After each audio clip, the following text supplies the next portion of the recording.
Bismillahirrahmanirrahim. Assalamualaikum warahmatullahi wabarakatuh. At kabilang sa mga tagong yaman ng sala ay ang siwak o ang paggamit ng siwak o miswak.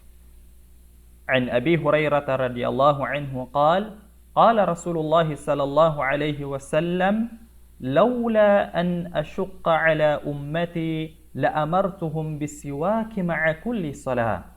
Muttafaqun alayh. Ayon kay Abu Hurairah radhiyallahu anhu, ang sugo ni Allah sallallahu alaihi wasallam ay nagsabi, kung hindi sana makabibigat sa mga tagasunod ko, talagang ipinag-utos ko na sana sa kanila ang paggamit ng siwak sa bawat sala. Isinalaysay ito ni Imam Bukhari at ni Imam Muslim. At ganun din, وعن عائشة رضي الله عنها قالت قال رسول الله صلى الله عليه وسلم السواك مطهرة للفم مرضاة لرب رواه النسائي.